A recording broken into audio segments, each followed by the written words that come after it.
the title of it, the assassin's veto, is one that has come into currency in the past year. I wish I could claim credit for it because it is so apt. But I think the first usage that I've come across was by James Taranto of the Wall Street Journal, who used the term assassin's veto, and then it got picked up very widely after that. It is, of course, a takeoff on the heckler's veto, which is an established concept in First Amendment law and something that came into currency during the Civil Rights era, that first used by Professor Harry Calvin of the University of Chicago, talking about the notion that people who dislike speech in a community, people who come in who advocate for civil rights, for example, would argue, and public authorities would argue, that to prevent unrest, to prevent disruption, those people who are making the noise and objecting to speech should overpower those who are wanting to speak. So the hecklers get their way and can silence speech in that way. It has become more deadly and more serious in the past year with the advent of terrorism and the heckler's veto becoming the assassin's veto. And so we see various examples of that.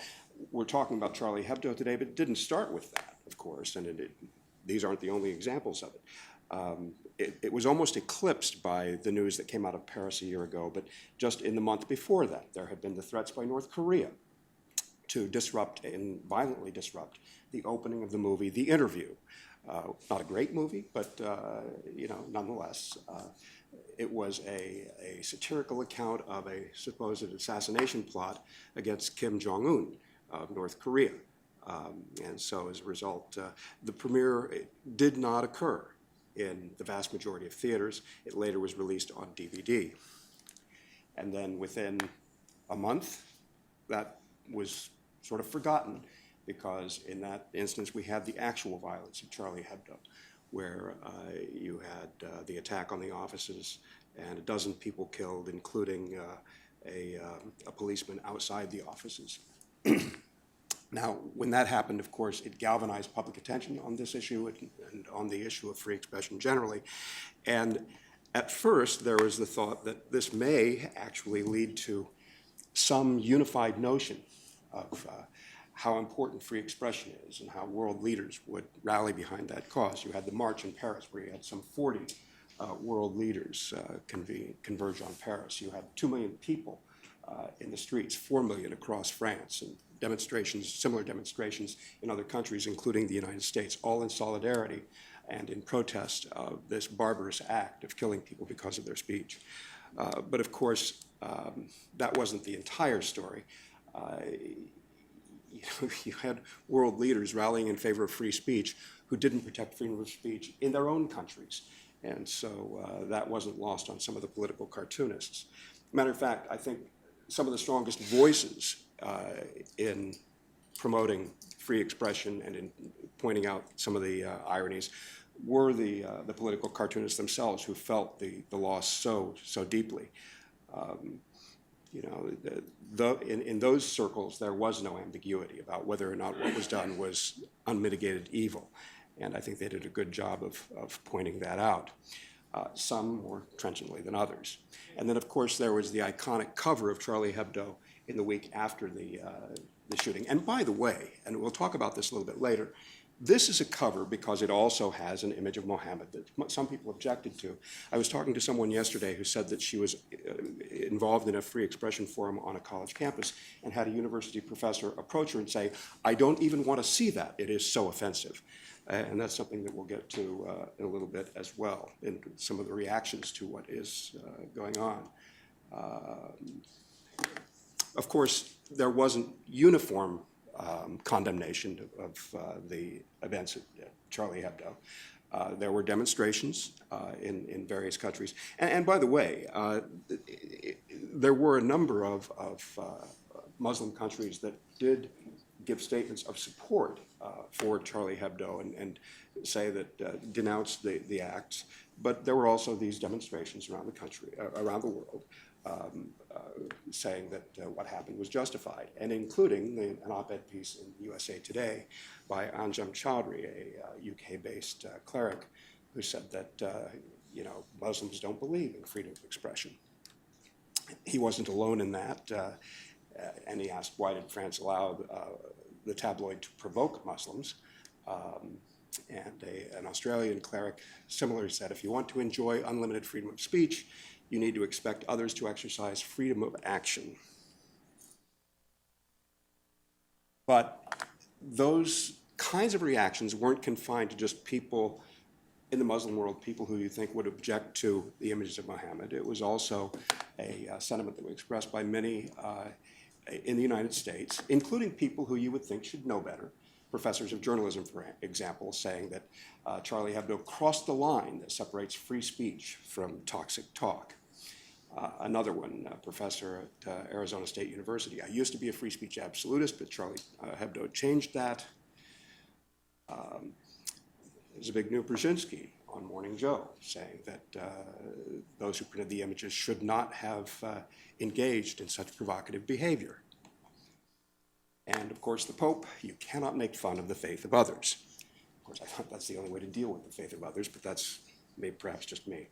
Anyway, these were the reactions, but probably the most ironic one came from Gary Trudeau, the creator of Doonesbury, who, in accepting the George Polk Career Award for Journalism last year, condemned Charlie Hebdo as an abuse of satire, saying that it was punching down and saying that free speech absolutists were wrong for defending this satirical magazine. I think really mainly that just demonstrates that Gary Trudeau was really not qualified to accept an award for journalism, but nonetheless, that was his reaction to it. And that brings me to ask the question a year after these events. What is the state of free expression in a world in which we have the assassin's veto? And what sources do we turn to determine whether or not free expression is still healthy when people really have to face serious threats if they offend someone in a deep way? And so I'll look to three different aspects to answer that question. One is the rule of law. The second is the courage of our convictions, and finally, the spirit of liberty. Now, the rule of law in the United States is sound. We have the First Amendment, and that sets us apart from every other nation.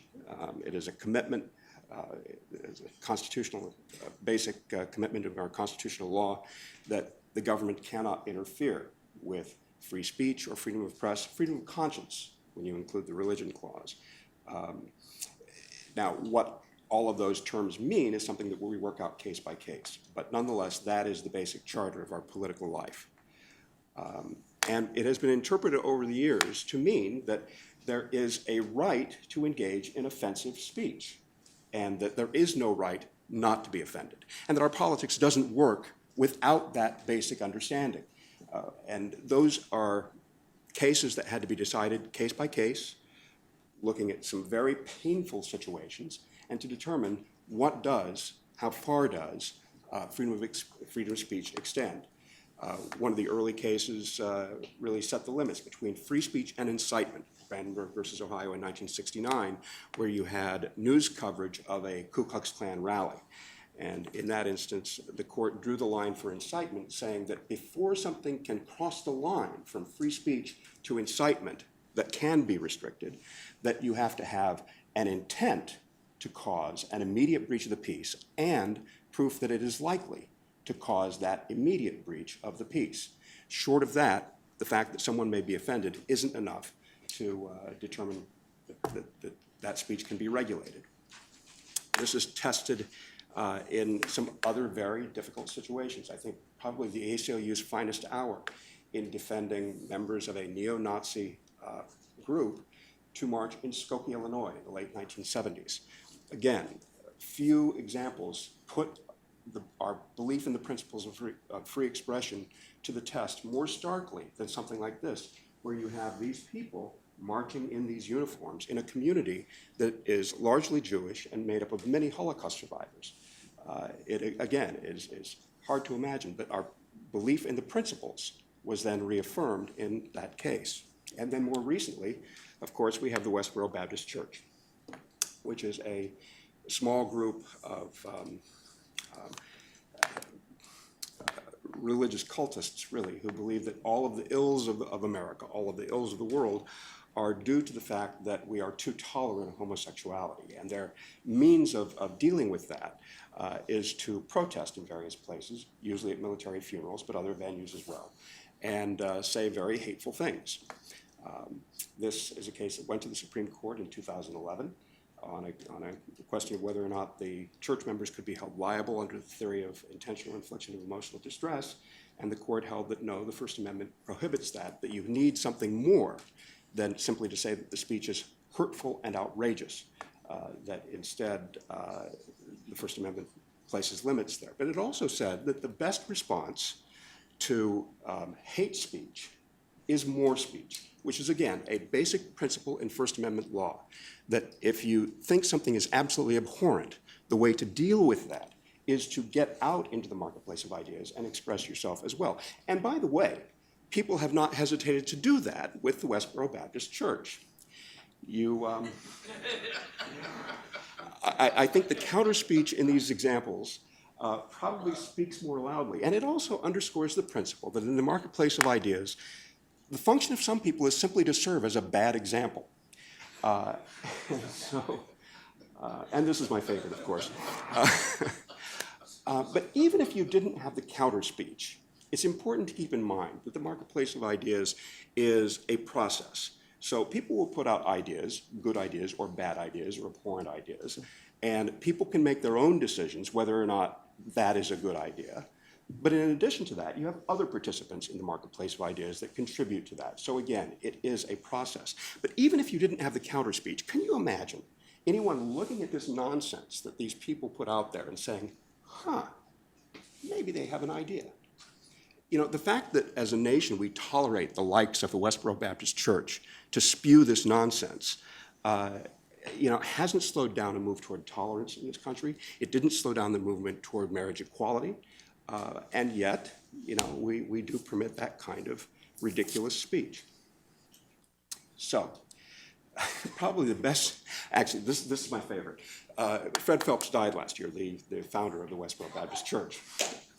And a number of people raised the question, what do you think, what kind of protest do you think will occur outside his funeral? And my initial response was to think, well, none, because probably everybody approves. But this was what a number of people held up outside the funeral of Fred Phelps, which I think is absolutely the perfect response under the First Amendment. We see this true in art as well, the notion that art can be blasphemous or offensive. These two examples are Andre Serrano's Piss Christ, which was in part of the controversies over the National Endowment of the Arts in the 1990s.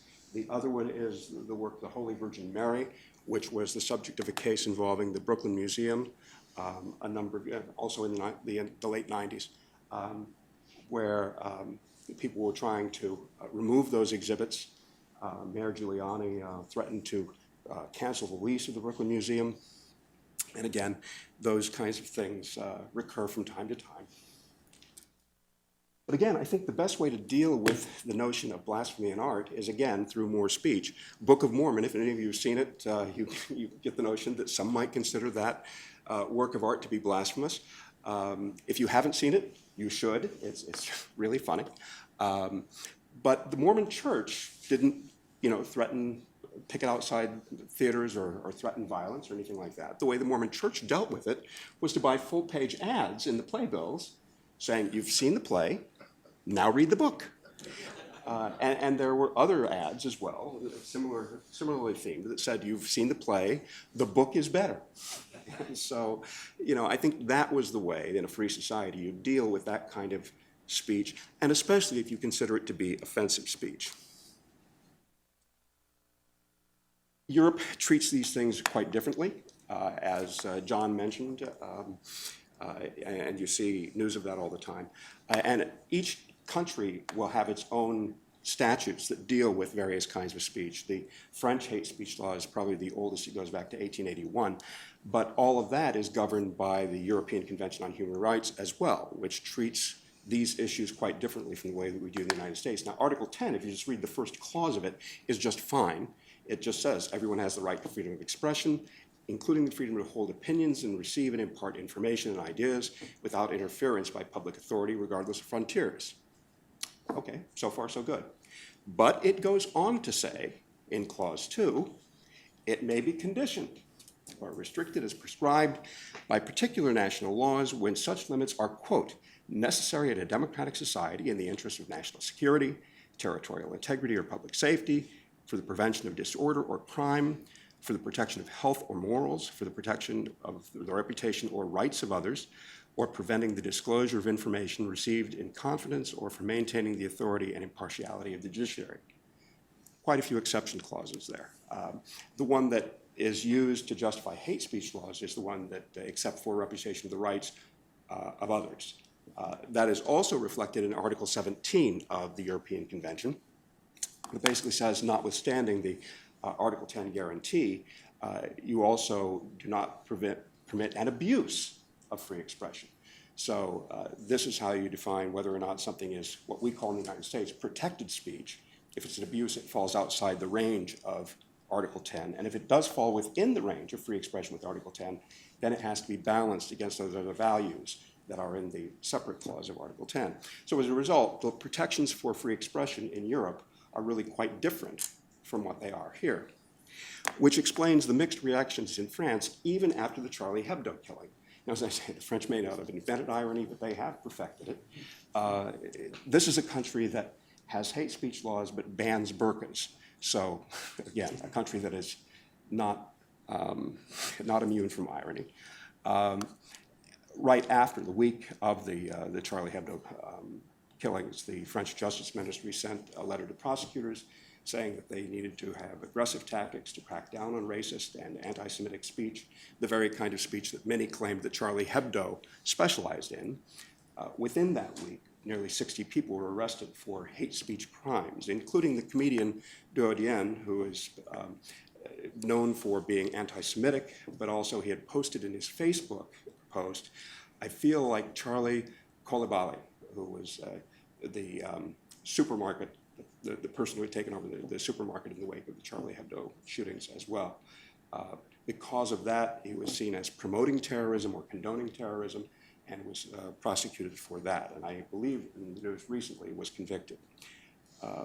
Just in this morning's Washington Post, as John mentioned, there is the notion of the article coming out of Germany, where in the wake of violence over the New Year's celebration, particularly in Cologne, Germany, but generally since the waves of immigration have been coming into Europe from the Middle East, you have more and more people posting things on social media that are intolerant of immigrants, and as a result, Germany has been cracking down using its hate speech laws, and that's what this article is talking about as well. But that has picked up steam since the New Year's.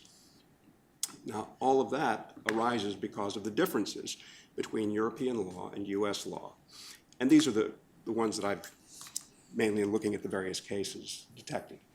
First, in the United States, we protect all speech as a presumptive right under the First Amendment, but there are limited categories of unprotected speech, like incitement that I mentioned before, like obscenity, like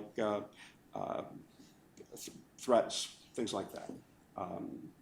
So again, the exceptions are limited, and in efforts by state legislatures and Congress recently to expand the categories of unprotected speech, the court has drawn a strict line and said we're not going to expand those limits.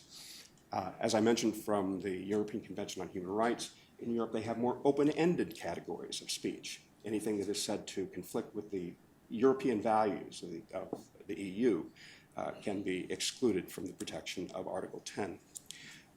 Secondly, when we do regulate speech in the United States, it is subject to strict scrutiny, which means that it is the government's burden to prove that the restriction it wants to impose is justified by a compelling interest and that the government has used the least restrictive means of regulating speech. In Europe, by contrast, they have a concept called proportionality, which means you weigh these various interests. The one in Clause 2 of Article 10, for example, you weigh those values against the free speech values. Third, in the United States, the presumption is that speech will be protected and that speech needs breathing space to survive. That is, when you have a benefit of the doubt, you protect speech rather than protecting the government efforts to restrict it. In Europe, you have instead what is called a margin of appreciation. And that is when the European Court of Human Rights looks at a government measure, they give the benefit of the doubt to whether or not the government really needs to adopt this policy. And again, it's another different way of balancing. And finally, in the United States, speech intermediaries are protected. Now, there are constitutional principles that do that. We also have Section 230 of the Communications Decency Act that does it as well, but basically says when you post information by third parties, we're not going to hold you responsible. And that's to basically generate an open marketplace of ideas online. In Europe, more recently, there have been decisions saying that people who do post third parties' comments are responsible for those comments. And so again, a much different approach.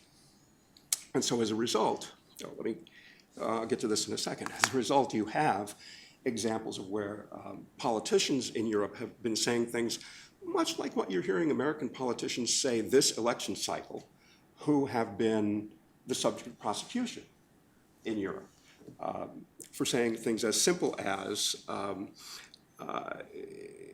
one person was convicted of aggravated hostility toward a religious group for displaying a poster supplied by the British National Party that depicted the World Trade Center in flames with the caption, "Islam out of Britain, protect the British people." That was a successful prosecution. Similarly, in 2009, Daniel Ferret, a member of Belgium's parliament, was banned from holding public office for 10 years because he had said, stand up against Islamification of Belgium, stop the sham integration policy, and send non-European job seekers home. Those are the kinds of things that can be successfully prosecuted in Europe. Now, whether or not any of those ideas are repellent, and I think a lot of them are, the issue is whether or not it is within the bounds of freedom of expression to express those ideas. And as I said, if you applied the same standard to the American election cycle this year, you would see certain candidates doing time. And as tantalizing an idea as that may seem, it is still antithetical to the principles that we stand for under the Constitution. Now, as I mentioned, we are still, protections for free expression are strong under the First Amendment. That hasn't changed, but we are seeing some changes in how certain people approach it. Academics, there's been quite a lot of academic writing in the last few years, and Catherine can probably speak to that as well, more deeply than I can, questioning whether or not we should have as strong a protection for free expression. But we also see some movement among some of our judges, and here we see Justice Breyer suggesting a theory of proportionality. He released, or at least drew the link to this in his book just released this past year, The Court and the World, where he says that he's drawn on this notion of proportionality that you see in the European decisions on free expression. And this is something, even before he'd published the book, I'd noticed in certain of his opinions. For example, the United States versus Alvarez, which is a decision in which the Supreme Court struck down the Stolen Valor Act, which prohibited, as a matter of law, people from lying about having military honors. The court overwhelmingly struck that down, but and Justice Breyer joined the opinion, but wrote separately to say that he instead would not apply strict scrutiny to a principle like this. Instead, he would apply proportionality, and the court should simply weigh the values of the speech involved against the interest in restricting it. In some other cases, he has dissented and applied the same principle, which is sort of striking because you really can't tell Justice Breyer's concurrences from his dissents because he pretty much always says the same thing, and that is we should balance whether or not the speech should be upheld. In this case, Sorrell versus IMS Health, again, he applied proportionality and said that he would have upheld a state restriction on the ability of people to market pharmaceutical products. Now, the law is sound, but again, we do have to keep tabs on it because of actually the ongoing debate, both in the academy and in the courts, about what standards should apply. But more importantly than just whether or not the law as it currently stands is strong, we also have to determine whether or not free speech will survive because of the courage of our convictions. Justice Lee Brandeis wrote about this even as far back as 1927 in Whitney versus California, saying that liberty is the secret of happiness and courage is the secret of liberty. and does take courage to stand up to these kinds of threats to free expression. This is true not just when you were talking about things like the heckler's veto during the civil rights era, or if you were protesting in Ferguson, Missouri for Black Lives Matter, or any of these confrontations where you have the clash between authority and freedom of speech. But in a more deadly world, it becomes much more high stakes. How have we stood up to this? Well, just taking the issue here, look at the number of publications that have refused to publish the images of Muhammad in the wake of the killings last year. Just the cover that I showed a little while ago from Charlie Hebdo in the issue that came out after the killings. So many American news organizations did not show that cover because they were afraid. And you know, if that is the overwhelming reaction, then the terrorists have achieved their objective. They have cowed us into not exercising our First Amendment rights. And in that case, it really doesn't matter what the law says if people are unwilling to exercise their First Amendment rights. By contrast, Charlie Hebdo has not been slowed down. This is today's cover, the anniversary cover after 1 year, basically saying the assassin is still at large. In other words, religion is still at large, which of course prompted the reaction from the Vatican: this is blasphemous. And by the way, possibly prosecutable under European hate speech laws and under European blasphemy laws. Just this last October, the Polish Supreme Court upheld their blasphemy law because a rock singer said that she thought the people who wrote the Bible were drunk on wine or had been smoking herbs or something, and that she believed in dinosaurs more than she believed the Bible. The court upheld a 1,200 euro fine for making a statement like that. So this kind of cover does require courage in Europe.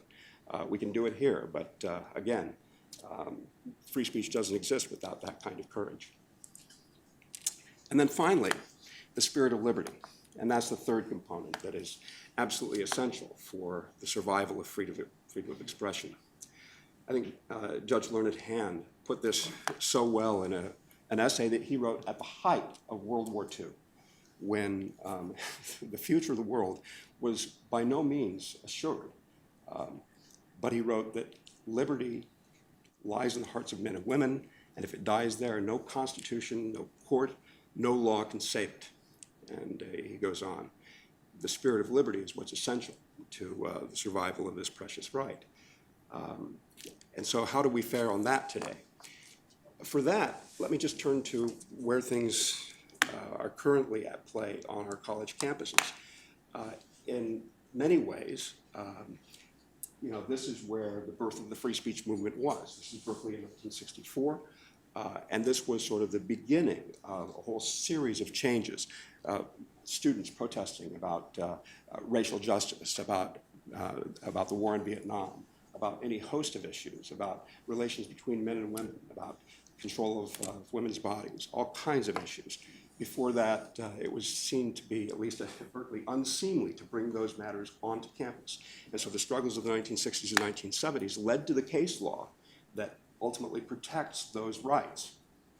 But again, if the case law protects the rights, but people aren't interested in exercising themselves, then free speech dies. And what we're seeing on college campuses now is, I think, very troubling for the spirit of liberty.